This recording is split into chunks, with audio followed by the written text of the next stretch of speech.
Merci à nos invités d'être là pour cette première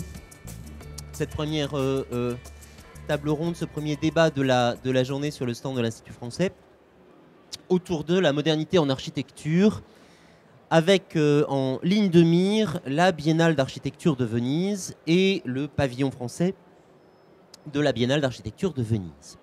Puisqu'en effet, le point de départ de cette discussion, c'est le thème proposé par Rem Koolhaas pour la 14e Biennale internationale d'architecture.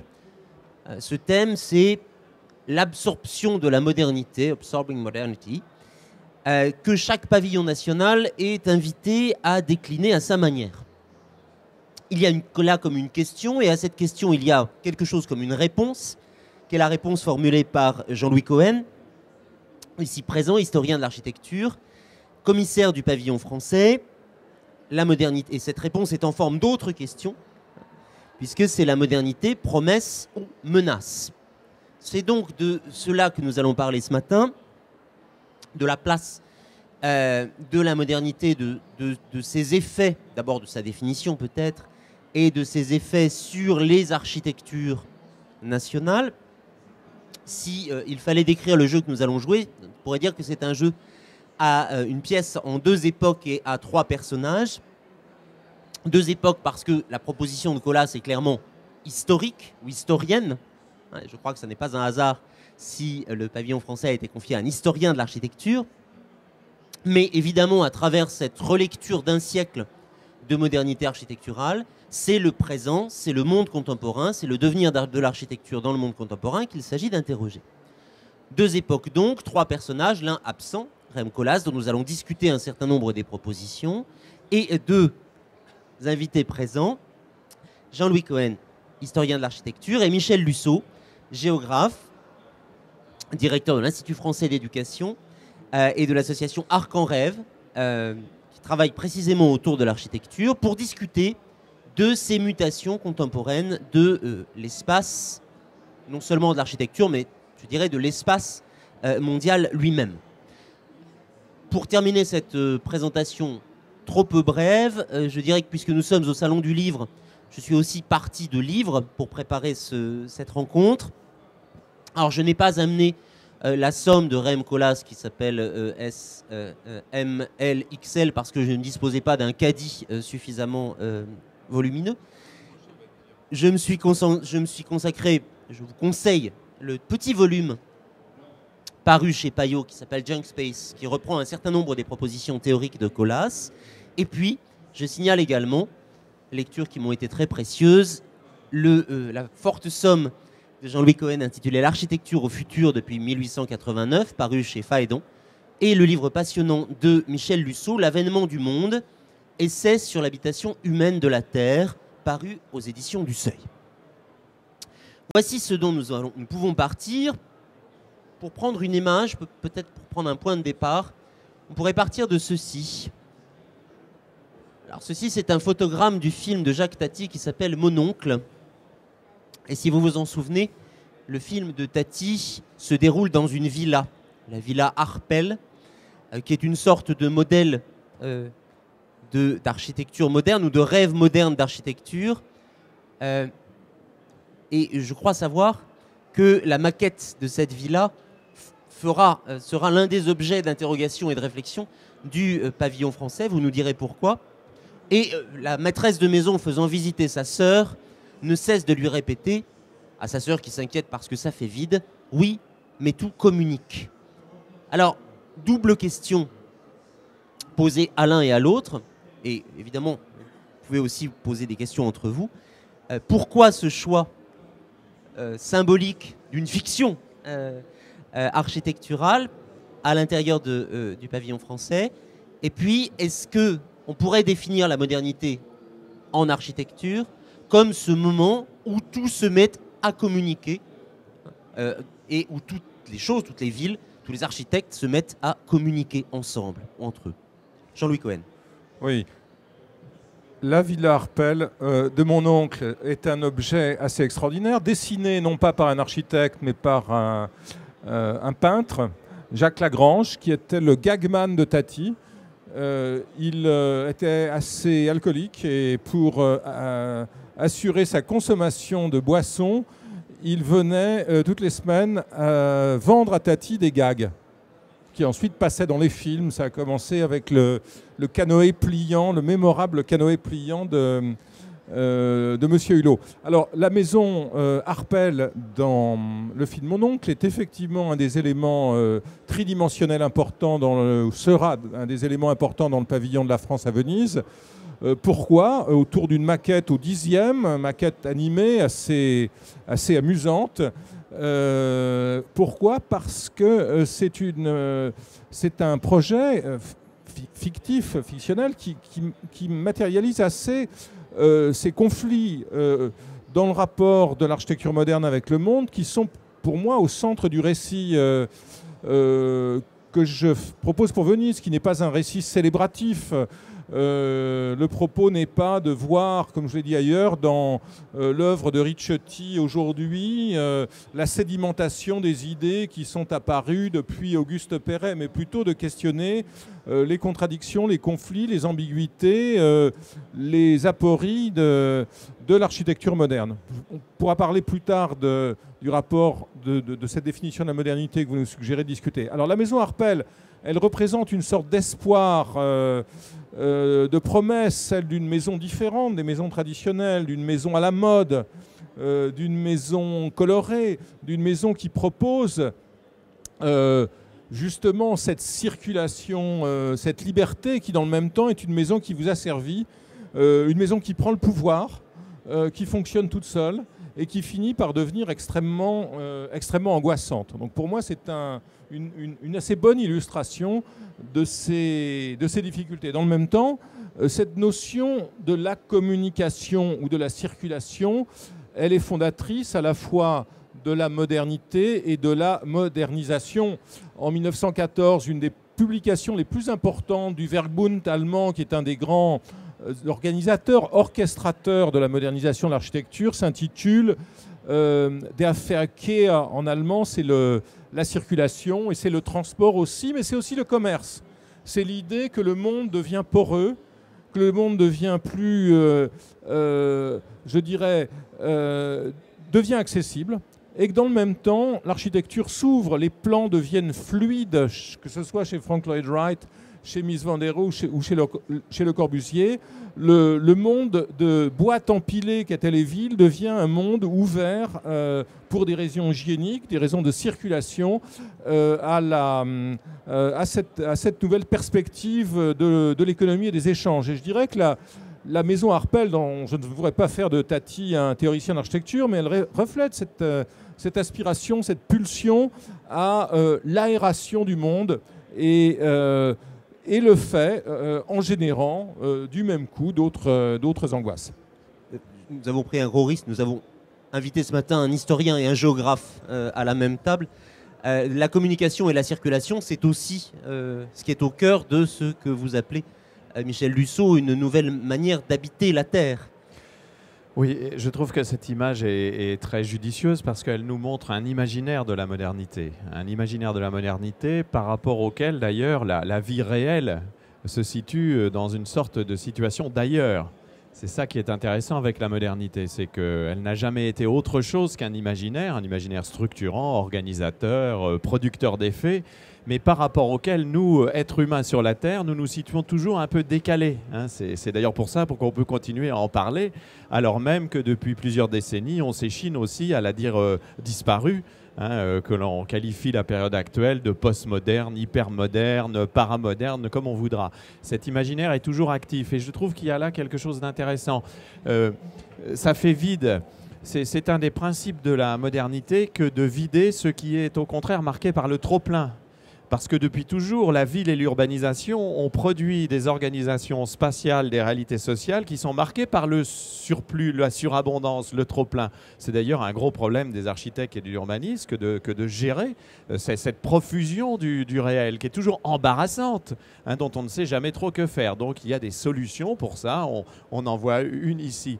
Et puis il y a quelque chose d'intéressant et qui marque peut-être aussi un léger décalage, c'est que ça communique, et Jean-Louis Cohen a bien fait de citer ces références, mais en même temps, utilisant le mot allemand, on voit que le mot initial, en fait, dès le XVIIIe siècle, dès les travaux des premiers médecins pré-hygiénistes, hein, on s'aperçoit que le mot central, c'est circuler, beaucoup plus que communiquer. Et peut-être que d'ailleurs, le passage de la circulation à la communication est un passage qu'on n'étudie pas suffisamment avec attention, parce que ce n'est peut-être pas exactement la même chose que de dire tout circule et de dire tout communique, parce que tout communique, ça nous fait peut-être entrer dans cette période où non seulement les choses matérielles, les êtres humains circulent, comme on avait l'habitude de le faire, mais de plus en plus, les idées, les imaginaires, les données numériques aujourd'hui dans la vie numérique qui prend cette importance que nous connaissons, communiquent en permanence avec un niveau d'intensité que nous n'avions même pas prévu et qui bouleverse complètement la vie sociale et qui pose aussi des problèmes aux concepteurs de formes que sont les urbanistes, les architectes, les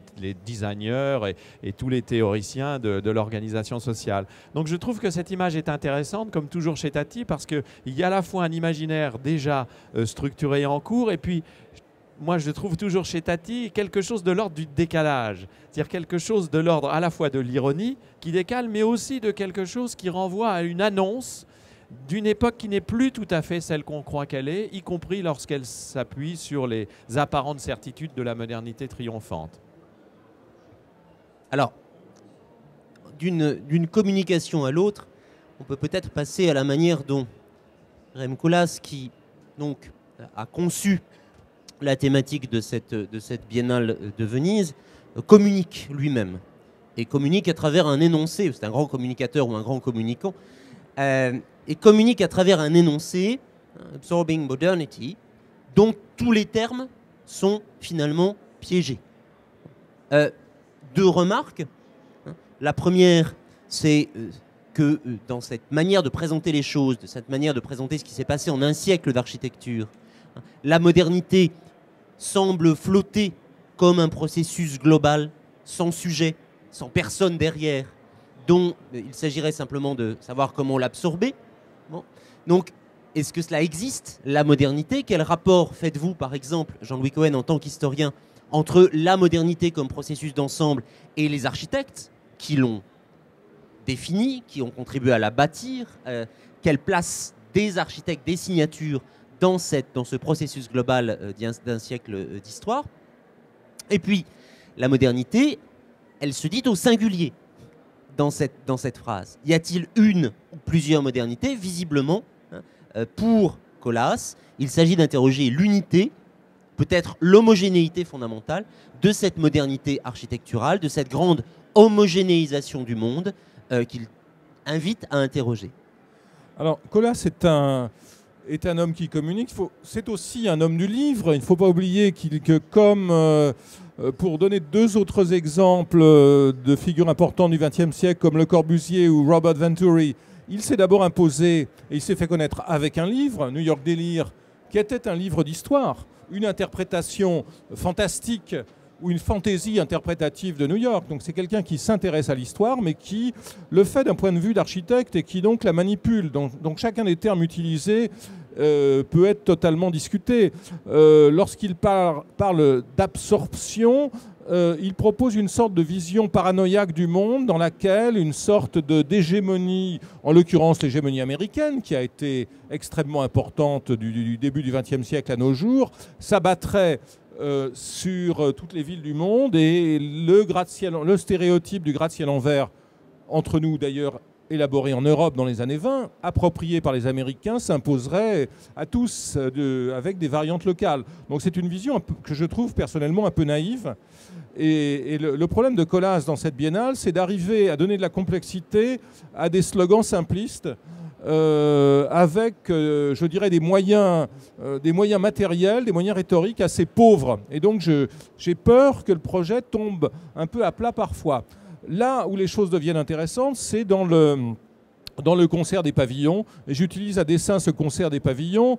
Pour moi, les biennales d'architecture sont en général plutôt, lorsqu'on regarde les pavillons nationaux, des ménageries dans lesquelles chaque nation présente un animal particulier dans une cage spécifique.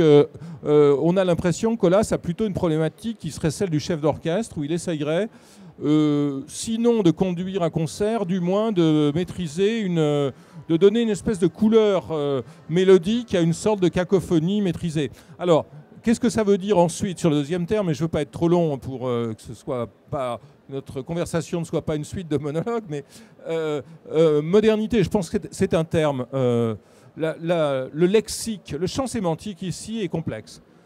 Les Américains parlent de modernisme, qui est une problématique stylistique. On peut parler du moderne.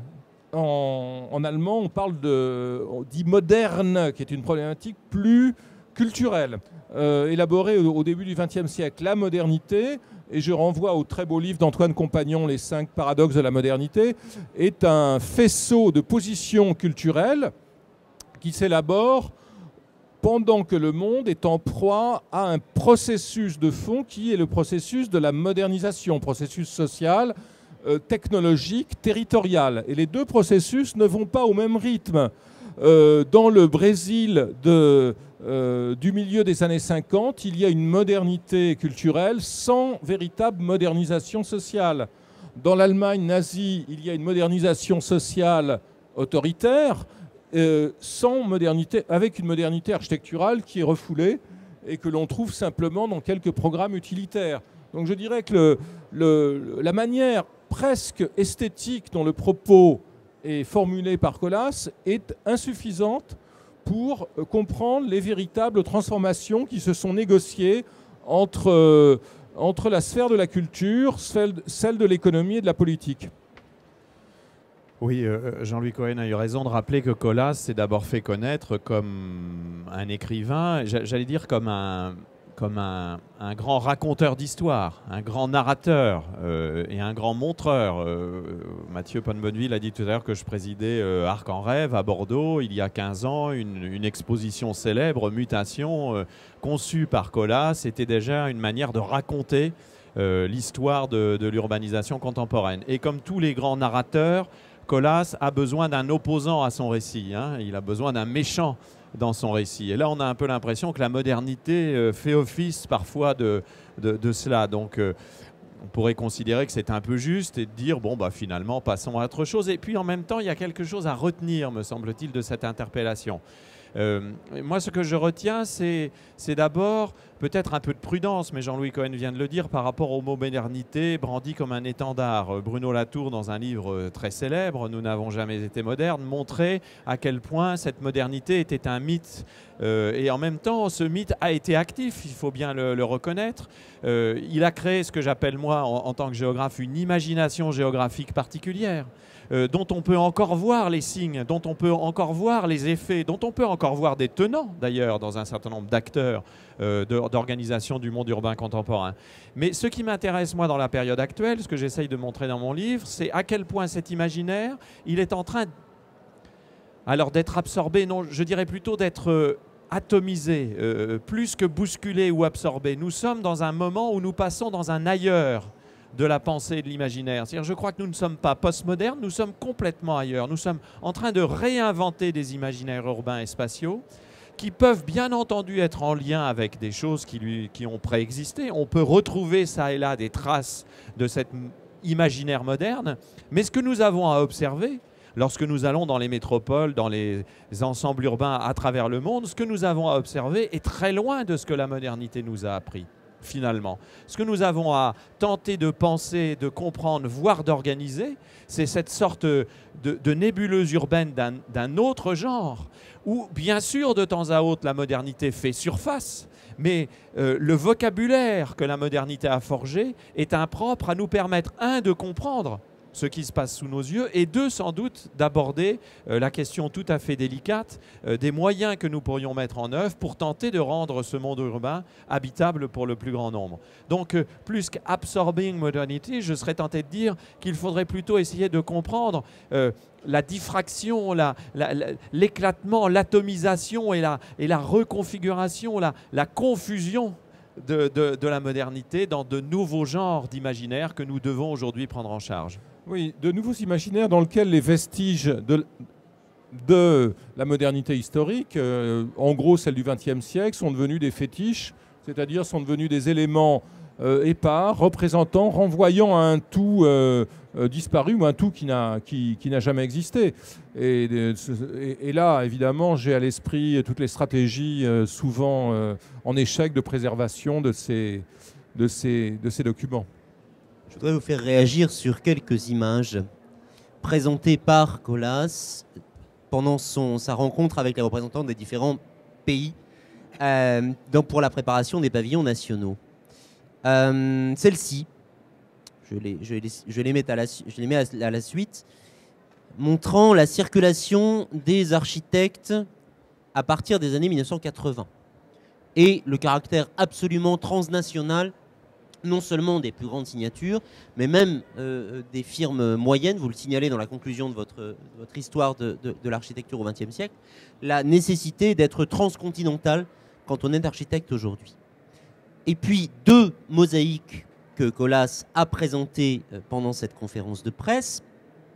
Sur la première, 1914, vous voyez l'Allemagne, la Chine, la Suisse, l'Italie, etc., avec toute la diversité, presque les signes, hein, au sens de Barthes, de leurs architectures nationales. Et puis une deuxième mosaïque, celle-ci, prise cette fois, censée symboliser, représenter 2014, où bien entendu, sous les noms des pays, se retrouvent les mêmes tours, le même verre, le même béton, les mêmes formes, comme si, d'un moment à l'autre, comme si du début du XXe siècle au début du XXIe, ce qui s'était passé, c'était essentiellement une homogénéisation absolue du monde. Alors, question, est-ce que c'est vrai? C'est une totale manipulation, évidemment. C'est une...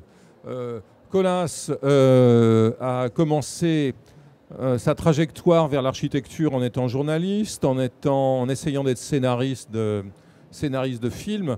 Donc c'est Michel Lusseau le disait, c'est un maître du récit, un maître de la narration. Et donc ce qu'il nous propose ici, c'est une falsification. On pourrait proposer exactement 2 images exactement inverses. On pourrait montrer en 1914 l'hégémonie du modèle Beaux-Arts français et des immeubles d'inspiration Beaux-Arts ou post-haussmannien à Paris, à Bucarest, à Buenos Aires, à Rio, à Varsovie et ailleurs, et même dans les concessions européennes en Chine. Et on pourrait au contraire aujourd'hui montrer une floraison d'architecture régionaliste et nostalgique et antimoderne. Donc je pense qu'on peut complètement inverser cette problématique. C'est une manipulation communicationnelle et pas une interprétation des phénomènes. Et c'est pour cela que je pense que la responsabilité des commissaires dans un dialogue amical avec quelqu'un d'aussi intelligent et subtil et provocateur qu'est Colas ne peut que prendre à rebours cette démonstration et essayer de la mettre en cause. Oui, ce qui est fascinant avec Colas et parfois un peu irritant, c'est que c'est un homme chez qui se conjuguent des intuitions géniales et l'aplomb d'un vendeur de savonnettes. Hein. Donc là, nous sommes plutôt du côté de la deuxième caractéristique, parce que si Mathieu veut bien remettre la première image avant la seconde, il se trouve qu'il y a en ce moment à Lyon, au musée Gadanne, une très belle exposition sur l'exposition universelle de Lyon de 1914. La pauvre exposition universelle a été assez peu connue pour des raisons que vous pouvez assez bien imaginer, puisqu'elle s'est ouverte en mai 1914, elle devait se terminer en octobre. Comme vous le savez, est arrivé un petit événement, mais ça c'est beau, comme ce que l'on voit dans l'exposition sur cette exposition universelle, c'est-à-dire on dirait une succession de pavillons nationaux à une exposition universelle. Donc il y a des sortes d'archétypes assez naïfs. Et quant à la deuxième, mais comme le dit Jean-Louis Cohen, on pourrait trouver exactement tout à fait le contraire. Quant à la deuxième image que Mathieu va nous remettre, merci Mathieu de faire le passage, on ne voit que ça parce qu'on ne veut regarder que cela. C'est-à-dire qu'en vérité, l'urbain, ça n'est pas cela. Ça n'est cela que si l'on fixe son regard sur ce type d'architecture. Mais comme Jean-Louis Cohen le dit très bien, et qui d'autre que lui a mieux montré ça dans ses livres, le style international existe quand même depuis un peu plus de temps qu'aujourd'hui. Et avec quelle puissance. De surcroît, les architectures locales, les architectures régionales, les architectures vernaculaires, sans compter tout ce que l'on pourrait appeler l'urbain sans architecte, à défaut d'être sans architecture, montre au contraire que dans le détail, l'urbanisation contemporaine plutôt produit de la différenciation et de la diversité beaucoup plus que de l'homogénéité, ce que j'essaye de montrer dans mon livre. Et puis à la limite, si on revenait à l'idée de l'exposition universelle, ce qui était extrêmement intéressant à l'exposition universelle de Shanghai 2010, Better City, Better Life, donc une exposition centrée sur l'urbanisation, c'est que lorsqu'on se promenait à l'intérieur des pavillons, c'était plutôt la cacophonie qui l'emportait, la bigarrure, la variété, chaque pavillon rivalisant de spécificité pour essayer de se différencier de l'autre. Donc je pense que là, il y a une sorte de coup de force communicationnel qui ne cadre pas avec la réalité observée. Oui, en plus, je crois que si on s'arrête à ce thème du gratte-ciel, il est clair que le gratte-ciel est un produit qui est lié aux formes les plus internationalisées de l'économie. Les gratte-ciels sont des sièges sociaux d'entreprises mondialisées, sont inscrits dans une économie qui ne représente qu'une partie de la production urbaine. Donc ce que nous montre Colas, encore une fois, est une manipulation didactique, mais certainement pas une analyse. Manipulation ou manifeste?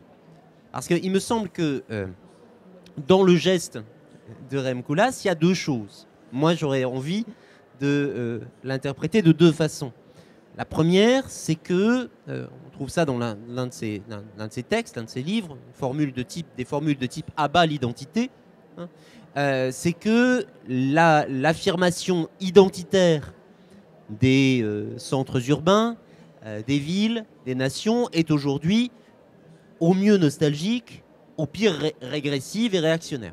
C'est-à-dire qu'il faut essayer de penser l'architecture sans cette position, sans cette affirmation, sans cette crispation sur l'identité, ce qui est au fond l'un des sens qu'on peut donner à la notion de ville générique chez Koolhaas. Donc, essayer de penser par ailleurs de l'identité. Puis il y a peut-être autre chose, ce qui est précisément ce qu'on ne voit pas sur ces images, c'est l'idée que si de la différence revient, si de la diversité revient, c'est par en dessous, ou c'est par ailleurs, au-delà de ces grands bâtiments ou de ces grands monuments que Koolhaas par ailleurs produit également. Oui, je crois qu'effectivement, cette dualité homogénéité-identité, où Koolhaas a parlé de ville générique, qui est la ville faite de la répétition de type d'édifices, les gratte-ciel, les grandes boîtes des supermarchés, les bars de logement, etc., de la ville générique contre la ville spécifique. Mais Koolhaas, dans le même temps, a compris, il y a déjà longtemps, c'est à peu près il y a un peu plus d'une vingtaine d'années, lorsqu'il a participé au concours pour le parc de la Villette à Paris, qu'un terme très important devait être pris en compte, qui est le terme de paysage et la réalité du paysage. En fait, dans sa pratique d'architecte, certes, n'est pas à aucun moment ne rencontre les nostalgies identitaires, mais il n'empêche qu'il procède d'une très grande attention aux paysages et aux éléments locaux qu'il rencontre et infléchit ses projets à leur contact. Donc je pense qu'il est d'ores et déjà dans une pensée qui a dépassé cette dialectique mortelle du spécifique et du générique pour aller vers une plus grande attention au déjà là, au rythme, aux échelles, au trait des environnements qu'il absorbe et qu'il transforme. Oui, Mathieu, vous employez le mot manifeste, et sans doute y a-t-il du manifeste dans tout le travail de Koolhaas. La question qu'on peut se poser, c'est a-t-on encore aujourd'hui besoin de manifeste ? Évidemment, de mon point de vue, non, mais je n'ai pas la position qu'a Koolhaas. Moi, je mène un travail d'universitaire, d'observation de la réalité aussi proche que possible de ce que je peux en rendre intelligible.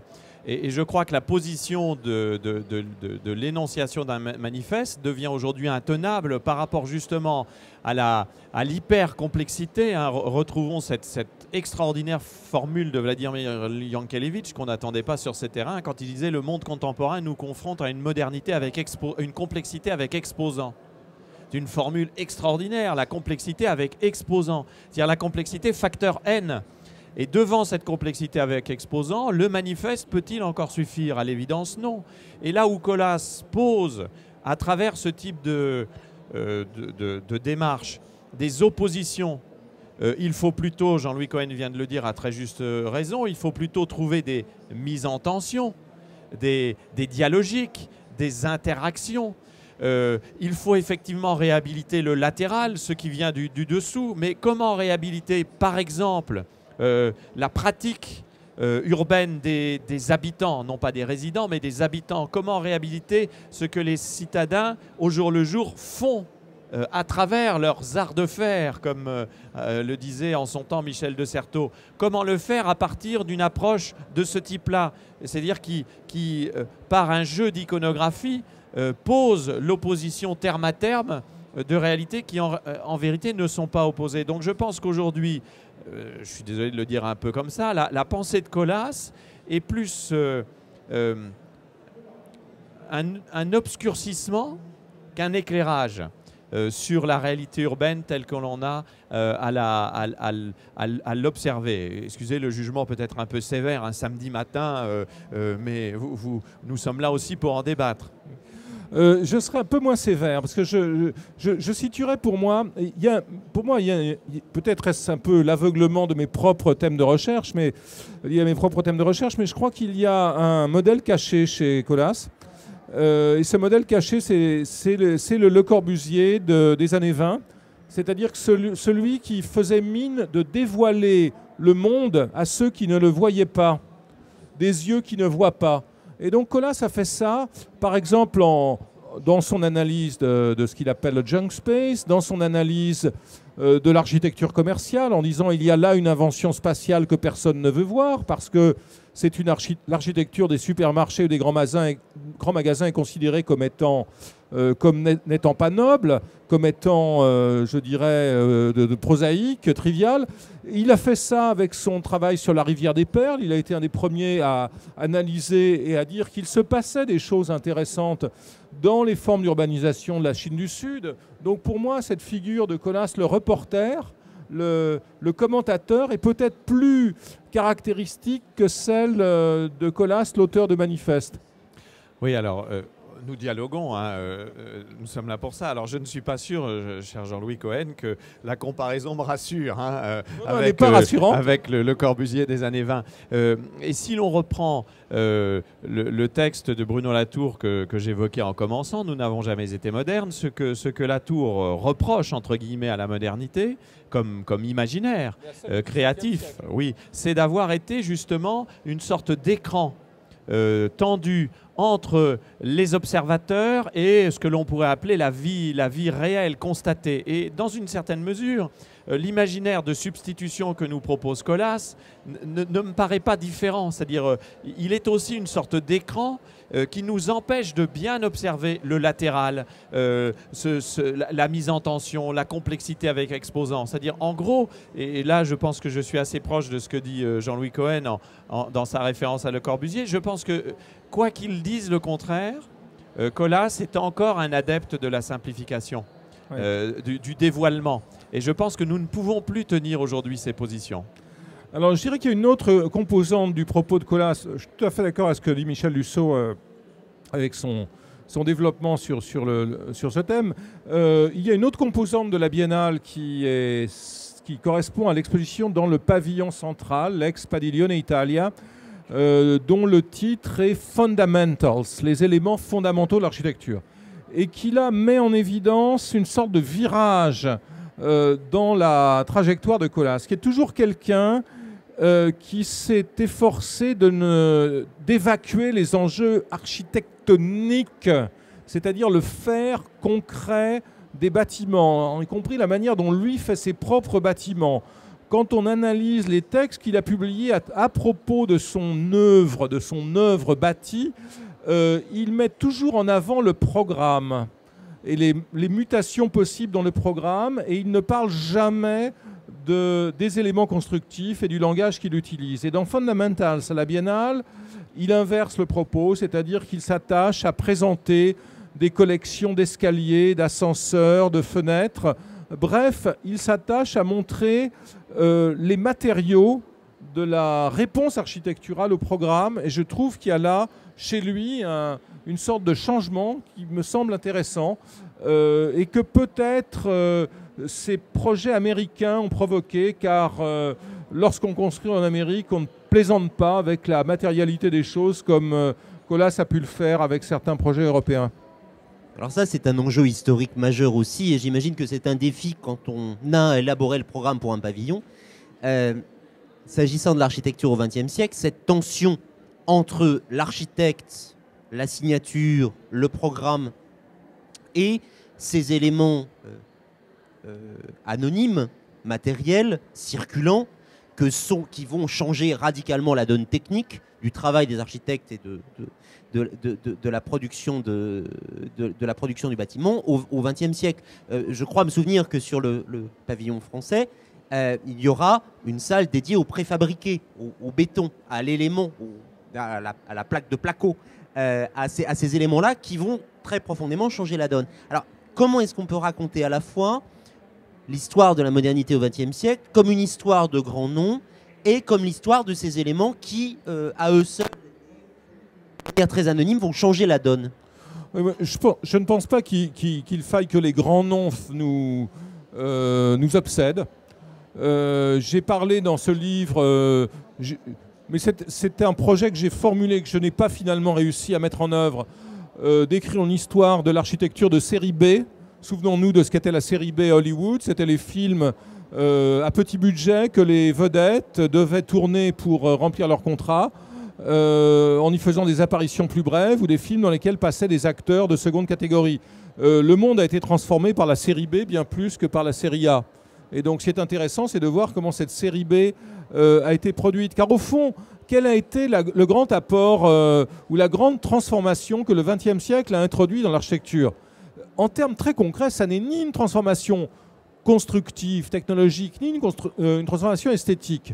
La transformation, c'est que les architectes qui étaient des experts au service de l'aristocratie, de la grande bourgeoisie, sont devenus des experts accessibles à d'autres couches de la population, pas de manière directe, mais leur nombre a été multiplié par plusieurs ordres de grandeur, et ils se sont mis à faire des écoles, à faire des logements sociaux, à faire des petits équipements collectifs, à faire des bâtiments commerciaux.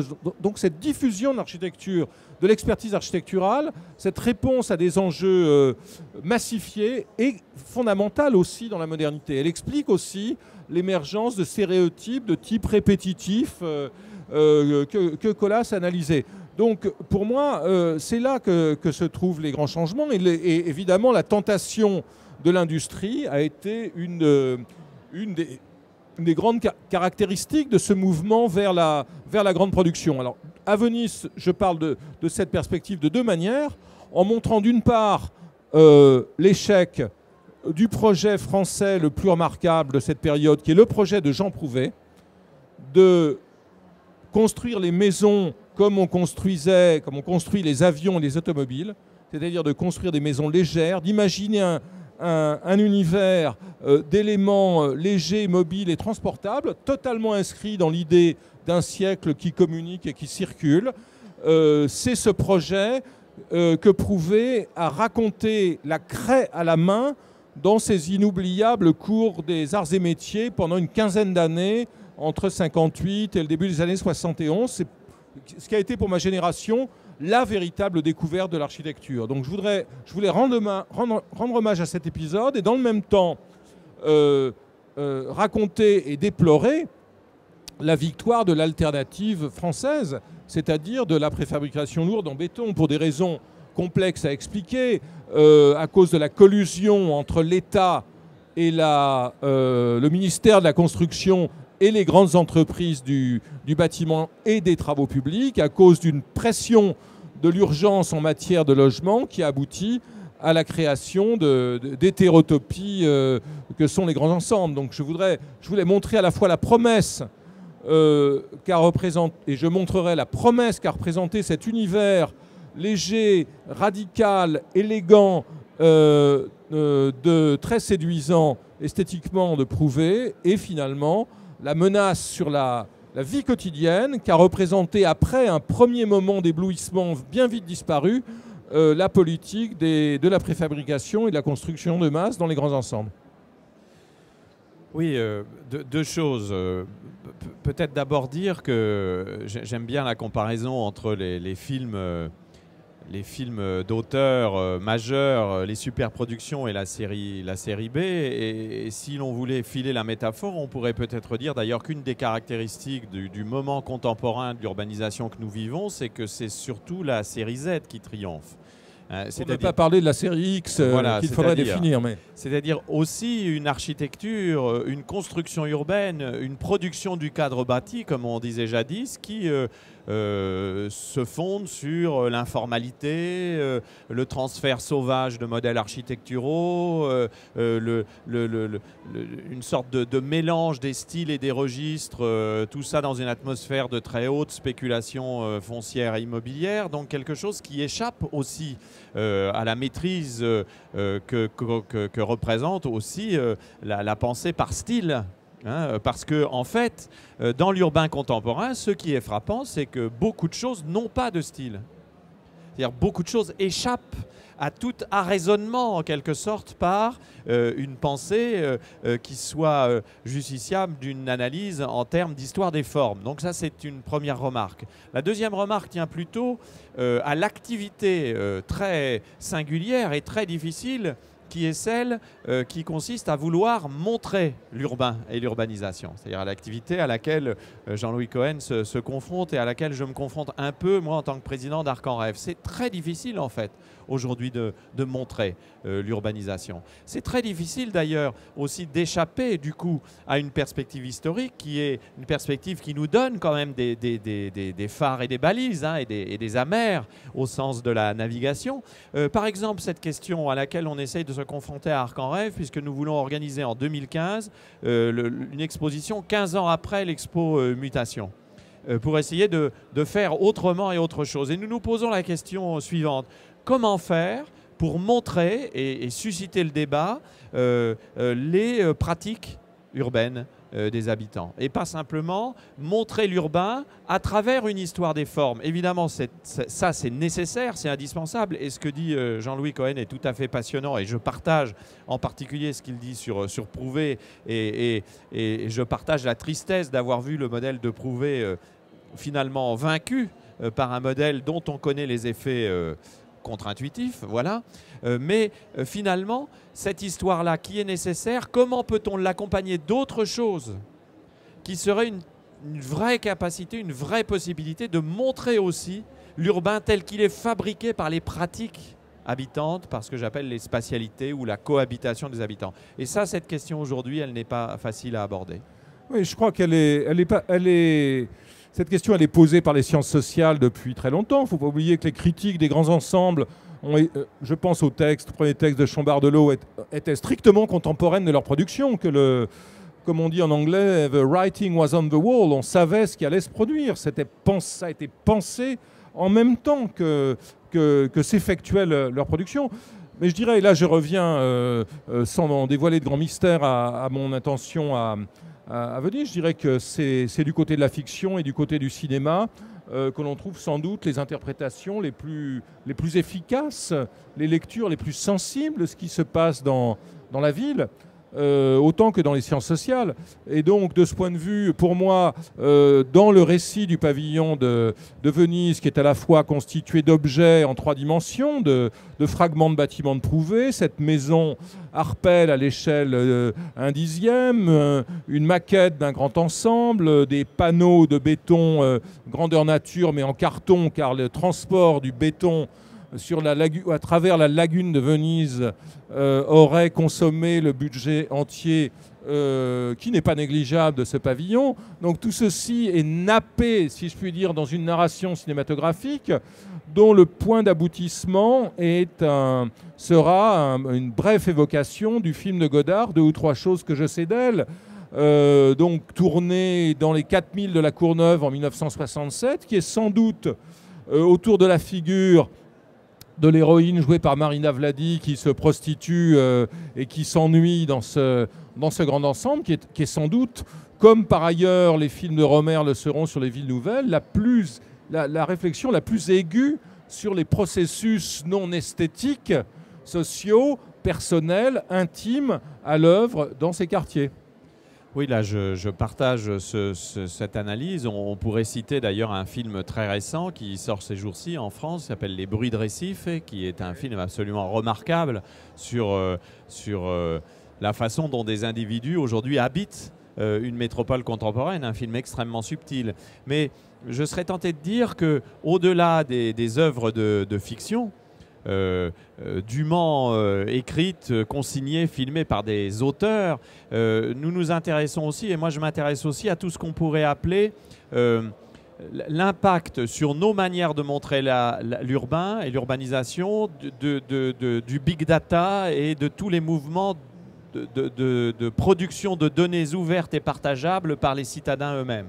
Nous sommes aujourd'hui confrontés à ce que les anglophones appellent une progression vertigineuse, et je ne sais pas si vous connaissez cette expression des sciences sociales américaines, elle est tout à fait intéressante, une progression vertigineuse du self-editing.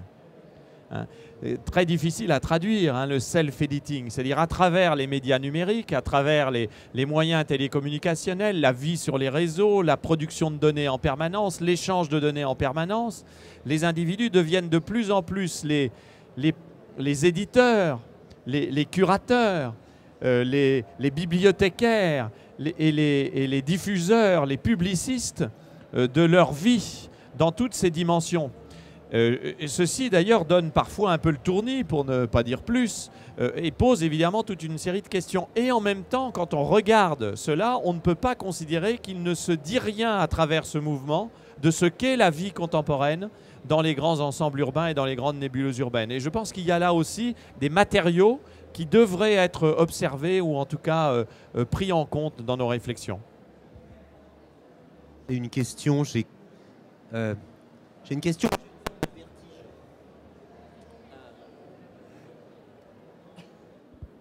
Le micro a été saisi de vertige lui-même.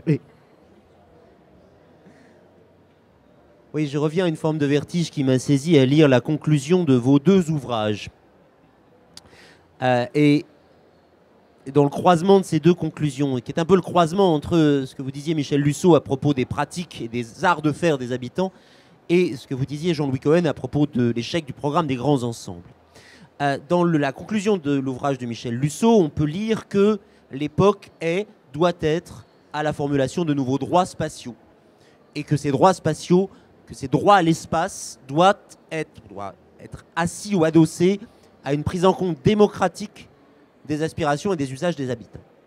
Et si on change de livre, qu'on passe à la conclusion de l'ouvrage de Jean-Louis Cohen, on lit « Les professionnels ne semblent plus en mesure de proposer des solutions au problème du logement économique, de sorte que, je cite encore, la part spectaculaire de la production risque de devenir dominante à l'intérieur du contingent limité des édifices conçus par les architectes, au détriment de la réponse aux attentes de la majorité de la population. » Et ma question serait alors, qu'est devenue l'ambition qui a été l'une de celles de la modernité architecturale, de l'architecte sinon réformateur social, et en garant ou en maître d'œuvre d'une forme de coexistence heureuse entre les habitants et entre tous les habitants d'une cité, et pas seulement entre un petit nombre d'aristocrates. Oui, moi je voudrais modérer un peu mon propre propos, qui est un peu raidi, je dirais, par la contrainte rhétorique qui est celle de la conclusion d'un livre. C'est un peu une porte que l'on fait claquer, mais les choses sont en vérité plus complexes. Et je dirais, j'observerai simplement un pays où je passe une partie de ma vie, c'est-à-dire les États-Unis d'Amérique. Je suis frappé aujourd'hui, lorsque j'observe les grandes métropoles, pas simplement celles qui depuis longtemps ont des préoccupations écologiques et sociales, je pense à Portland, Oregon, par exemple. Mais quand on regarde New York, Chicago, Los Angeles, Dallas même aujourd'hui, je suis frappé par l'émergence d'une autre forme de pratique architecturale dans une génération de professionnels urbanistes, paysagistes, architectes, ingénieurs parfois, qui ont un souci du tissu urbain et qui s'intéressent à des formes d'habitat intermédiaires qui permettraient de mettre en cause ce que les Américains appellent le sprawl, c'est-à-dire la croissance urbaine consommant des quantités phénoménales de territoire. Donc je dirais qu'il y a, pour peu qu'on essaye de l'observer, qu'on échappe au mirage des architectes vedettes d'aujourd'hui, je pense qu'il y a une profession diffuse et plus cultivée, issue des écoles d'architecture transformées des dernières décennies, qui se pose ces questions de manière intéressante. Mais pour les instruments, et là je partage le point de vue, l'interrogation de Michel Lusseau quant à la difficulté de rendre compte, de mesurer, de présenter ces phénomènes extrêmement dilatés, diffus, fragmentés.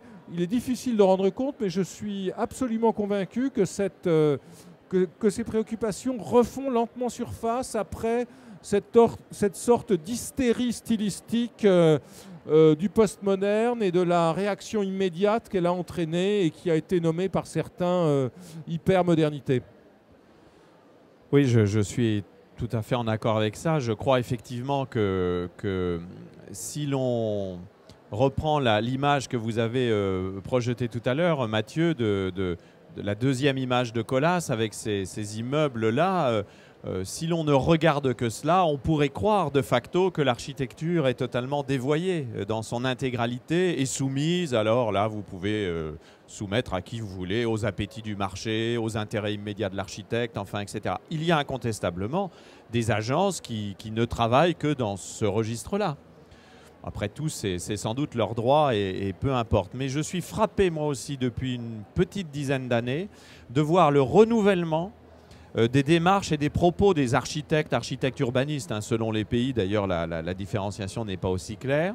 Et pratiquement toujours, lorsqu'on voit des architectes qui tentent d'inventer, d'innover, de trouver de nouvelles réponses, pratiquement toujours, je constate, ou alors c'est un effet de déformation de mon observation, que ces architectes, il y a un effet générationnel sans doute aussi très important, modifient leurs pratiques à partir de l'observation des pratiques habitantes des individus. Il y a toujours quelque chose qui est une sorte de remontée du terrain, en quelque sorte, de la vie au quotidien. Et il y a aussi quelque chose qui est très frappant, c'est que la plupart de ces architectes, enfin là je ne sais pas ce que Jean-Louis Cohen en pensera parce qu'il connaît bien mieux ça que moi, sont souvent à la fois des architectes très inventifs, pas du tout rétrogrades, mais souvent des architectes aussi un petit peu marginal, voire exotiques, qui s'appelait Yes We Camp.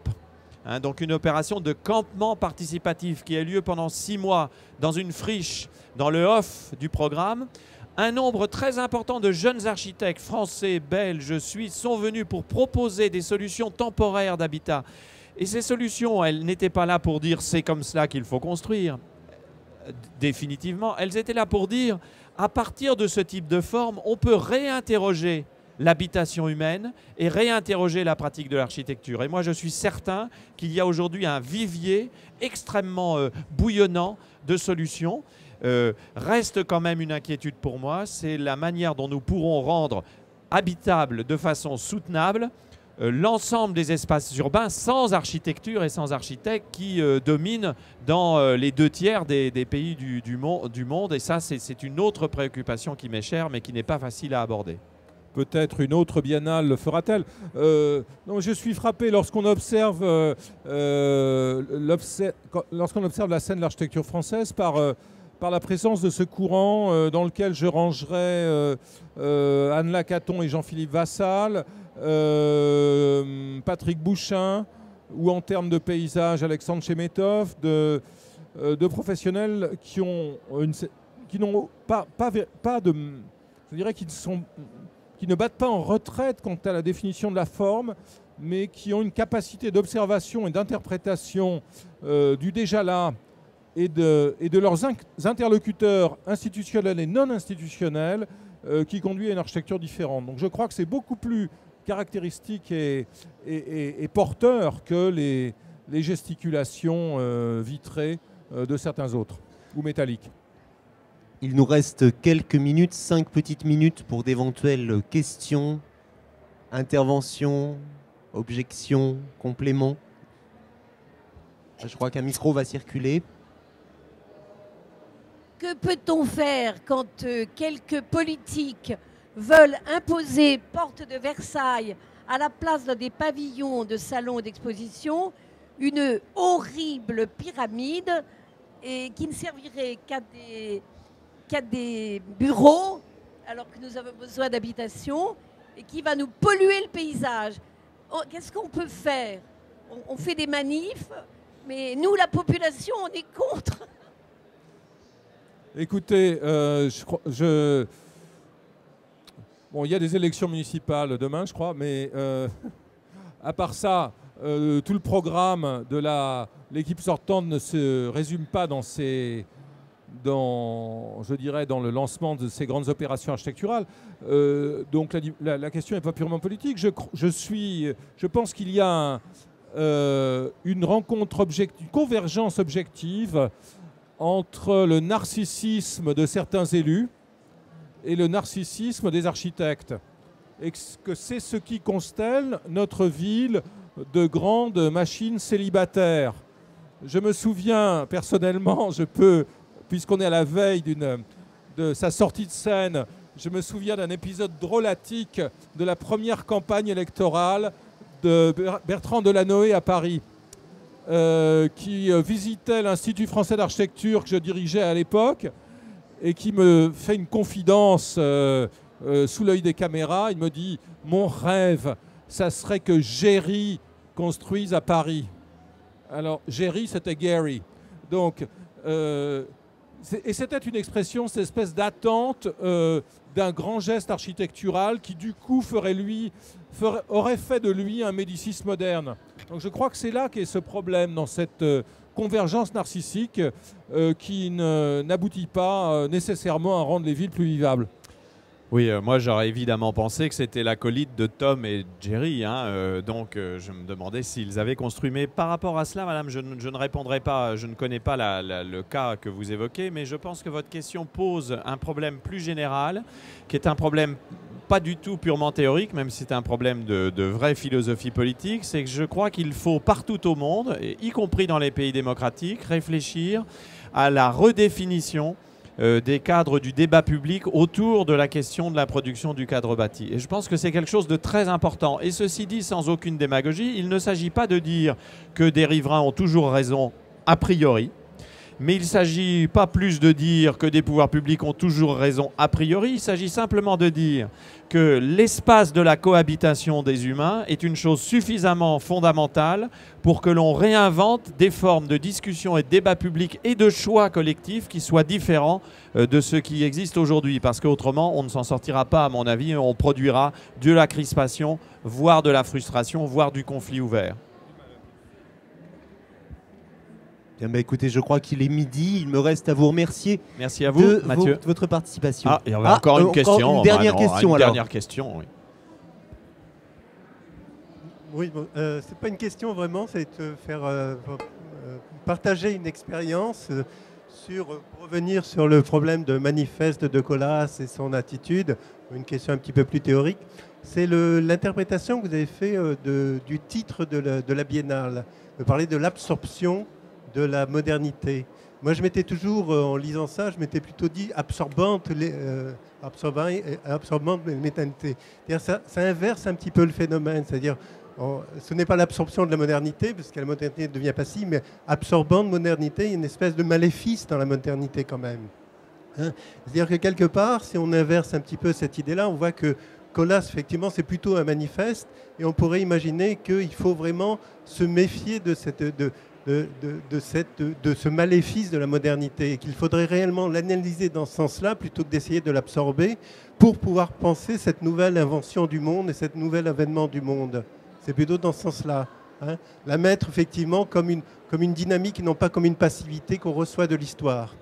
Hein, c'est toute une pensée, quelque chose qu'il faudrait réellement remarquer pour en tirer effectivement son maléfice même. De la potion maléfice.